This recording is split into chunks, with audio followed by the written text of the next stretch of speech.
Vasishta continued. When gold is not recognized as such, it gets mixed up with the earth.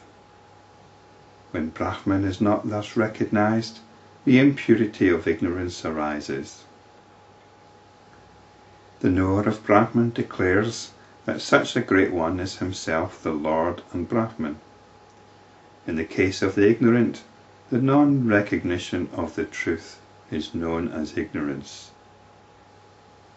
We've got another translation in parentheses here. Or it is the opinion of the knowers of Brahman that the very same Lord or Supreme Being is regarded as ignorance in the ignorant. When gold is recognized as such, it becomes gold instantly. Becomes here is in quote marks. When Brahman is recognized as such, it becomes Brahman instantly. Now we've got the essence of self-inquiry here. It's just about recognition. We don't have to do any great yogic practices. We don't have to do years of meditation. It's simply about realizing or recognizing. Realization is recognition. So the gold has always been gold. That's the essence of the realization. It's recognition. And this is the same with Brahman. And what's the gold here? The gold is our very own awareness. It's the awareness which is allowing you to watch this video right now, to hear it, and to experience whatever else is going on. It is this awareness which is the gold, which needs proper recognition. I've mentioned before that I think the Yoga Vashista is very much an awareness appreciation course, or it's something which can help us recognize the nature of our own awareness. Being omnipotent, Brahman becomes whatever it considers itself to be without any motivation for doing so. This word omnipotent conjures up some misleading images, I suspect. Perhaps it's got something to do with the old thunder god, which looks like a figure of power, whether it's Zeus or Jehovah. We tend to think of potency, of power, in very crude terms. But omnipotence is effortless. Omnipotence is about effortlessly doing anything, which is the nature of Brahman. Because all this arises within Brahman. Everything which is going on inside and outside is all happening within awareness. The knowers of Brahman declare that Brahman is the Lord, the great being which is devoid of action, the doer and the instrument, devoid of causal motivation and of transformation or change. When this truth is not realized, it arises as ignorance in the ignorant. But when it is realized, the ignorance is dispelled. When a relative is not recognized as such, he is known as a stranger. When the relative is recognized, the notion of stranger is instantly dispelled. It's a bit like waiting for somebody at a train station, isn't it? All the people get off, all the passengers get off the train, and you see a lot of strangers streaming by.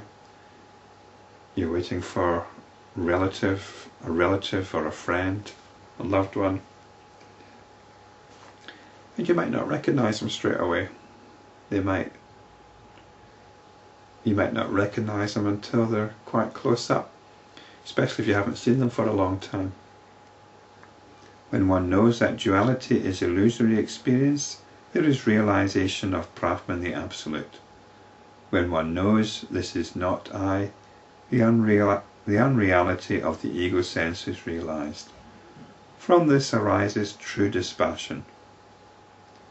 I am verily Brahman. When this truth is realized, the awareness of the truth arises in one, and all things are then merged in that awareness. When such notions as I and you are dispelled, the realization of the truth arises, and one realizes that all this, whatever there is indeed Brahman. So it's not so much that one realizes, it's that one recognizes that all this, whatever there is indeed Brahman. What is the truth? I have nothing to do with sorrow, with actions, with delusion or desire. I am at peace, free from sorrow. I am Brahman. Such is the truth. I am free from all defects. I am the all. I do not seek anything, nor do I abandon anything. I am Brahman. Such is the truth. I am blood, I am flesh, I am bone, I am the body, I am consciousness. I am the mind also. I am Brahman. Such is the truth. I am the firmament. I am space. I am the sun and the entire space. I am all things here. I am Brahman. Such is the truth. I am a blade of grass. I am the earth. I am a tree stump. I am the forest. I am the mountain and the oceans. I am the non-dual Brahman. Such is the truth. I am the consciousness in which all things are strung, and through whose power all beings engage themselves in all their activities. I am the essence of all things. Such is the truth. This is certain. All things exist in Brahman. All things flow from it. All things are Brahman. It is omnipresent. It is the One Self. It is the truth. So it's quite clear this isn't just simply a bit of philosophizing. It's recognizing the nature of awareness and of all the notions that arise in awareness and which are non-different from awareness.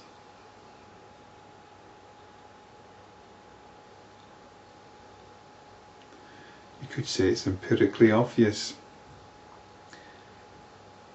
Without awareness, how can there be anything? We can hypothesize a universe with no aware beings in it.